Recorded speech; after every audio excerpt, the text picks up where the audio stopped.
রেজাউল করিম আবরার কিংবা আসিফ আদনানদের গায়ে হাত দিয়ে দেখো, তোমাদের পরিণতি হাসিনার চাইতেও ভয়াবহ হবে। এক কসুর প্রধানমন্ত্রী মানিয়া বইলেও ক্ষমা চাই নাই। কারাগারে এনএসআই এর গোয়েন্দা সংস্থার লোকেরা গিয়েছে, তেরা মেরা রিশতা কিয়া লা ইলাহা ইল্লাল্লাহ, তেরা মেরা রিশতা কিয়া এই লা ইলাহা ইল্লাল্লাহ বুকে ধারণ করার কারণে জঙ্গি বলো রাজাকার বলো কোনো কিছু তোয়াক্কা করি না। এই লা ইলাহা ইল্লাল্লাহ বুকে ধারণ করার কারণে মৌলবাদী বলো উগ্রবাদী বলো কোনো কিছু পরোয়া করি না। এই লা ইলাহা ইল্লাল্লাহর কালেমাকে বিজয়ী করবার জন্য আমরা পৃথিবীতে এসেছি। একটা কথা স্পষ্ট জানিয়ে দিতে চাই, রেজাউল করিম আবরার কিংবা আসিফ আদনানদেরকে জঙ্গিবাদী ট্যাগ দেওয়ার দুঃসাহস করেছ। 5 আগস্টের পরে এই দুঃসাহসের কারণে তোমাদের পরিণতি রেজাউল করিম আবরার কিংবা আসিফ আদনানদের গায়ে হাত দিয়ে দেখো, তোমাদের পরিণতি হাসিনার চাইতেও ভয়াবহ হবে। ডক্টর মোহাম্মদ ইউনূস সাহেব কিংবা আসিফ নজরুল গ্যাংদেরকে বলতে চাই, শুনেন, হাসিনার জুলুমের শিকার আপনাদের চাইতে আমি রফিকুল ইসলাম মাদানী কিংবা এখানে যারা আছে তারা আপনাদের চাইতেও বেশি জুলুমের শিকার হয়েছে। আমাদের নজরানার উপরে, আমাদের ভাইদের শাহাদাতের উপরে দাঁড়ায়া আপনারা ক্ষমতার মসনদে দাঁড়াইছেন। একটু উল্টা পাল্টা কইরা মাইলস্টোনে 6 ঘন্টা পোলাপানে পেদানি দিছে, ভুলে গেছেন? উল্টা পাল্টা করবেন, এদেশে যাকে তাকে জঙ্গিবাদী তকমা দিবেন, আপনাদের পরিস্থিতি আরো ভয়াবহ হবে। আমরা বাংলাদেশে কোনো জাতিসংঘের মিশন কার্যালয় চাই না। এই গাজায় যখন মানুষ মরে, এদের মানবাধিকার হলো আল্লাহ এবং তার রাসূলের শান মানে যদি কেউ আঘাত করে তাদেরকে প্রটোকল দেওয়া হলো এদের মানবাধিকার। পার্বত্য চট্টগ্রাম এই বাংলাদেশ বিরোধী ষড়যন্ত্রকারীদের হাতে তুলে দেওয়া হলো এদের মানবাধিকার।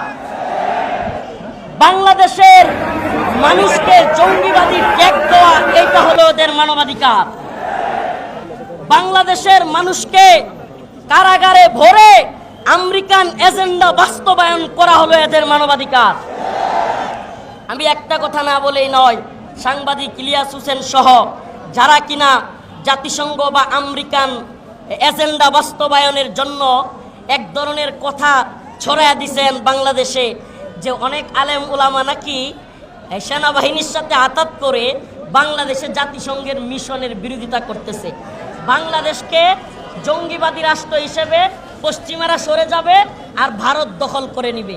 আরে শুনেন, এই সমস্ত থিওরি, এই সমস্ত কথা জাতির সামনে খাওয়ায়া আপনারা যদি অহংকারী হয়ে যান, মনে করেন আপনাদের সব গল্প সব কথা জাতি খাবে।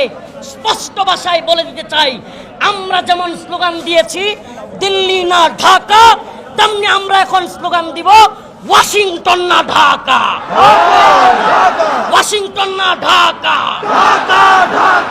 আমেরিকার কালো হাত ভেঙে দাও গুড়িয়ে দাও।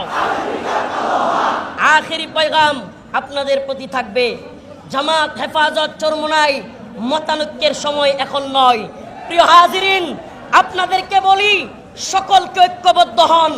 উলামায়ে কেরামকে আহ্বান করব, আল্লামা আয়াতুল্লাহ আব্বাসী দামাত বারকাতুহুম, হেফাজতের যুগ্ম মহাসচিব মীর ইদ্রিস হাফিজাহুল্লাহ, আমাদের আহমেদ রফিক ভাই, আরও যারা আছেন, আপনাদেরকে বলি, আমিরে হেফাজতের কাছে আহ্বান করেন। আমিরে হেফাজতকে বলেন একটা ডাক দিতে, হে উম্মার আপুসিন রাহবার আল্লামা বাবুনগরী রহিমাহুল্লাহর মামা আল্লামা শাহ মুহিবুল্লাহ বাবুনগরী, আপনি ডাক দেন, দেখি ইউনুস গঙ্গের দাম্ভিকতা কতক্ষণ টিকে। আরেকটা কথা, আখেরি কথা বলে যাই, এরা আমাদেরকে বলে আমরা নাকি 5 আগস্টের আগে কথা বলতে পারি নাই, এখন নাকি অমুকের তমুকের আন্দোলনের কারণে আমরা কথা বলতে পারি। আল্লাহ মাফ করো, অহংকার না। আরে রফিকুল ইসলাম মাদানীরা 5 আগস্টের আগে যেমনি কথা বলছে, 5 আগস্টের পরেও তেমনি কথা বলছে। এক কসুর প্রধানমন্ত্রী মানিয়া বইলেও ক্ষমা চাই নাই। কারাগারে এনএসআই এর গোয়েন্দা সংস্থার লোকেরা গিয়েছে। আল্লাহর কসম করে বলি, প্রতিবাদ করেছি, উল্টা বিরোধিতা করেছি বলে, মোদির বিরোধিতা করেছি বলে আমার সমস্ত হাইকোর্টের মামলার জামিন আবার বাতিল হয়ে গেছিল। তা আমরা তোদের কোনো পরোয়া করে, তোদের কোনো এই টুকান্না বিষয়ে আমরা খাই না। আমরা আল্লাহর উপর তাওয়াক্কুল করি, আল্লাহকে বিশ্বাস করি। বাংলাদেশে যেমনিভাবে ভারতীয় সাম্রাজ্যবাদকে উৎখাত করেছি, মার্কিন সাম্রাজ্যবাদকে উৎখাত করে ছাড়বো ইনশাআল্লাহ।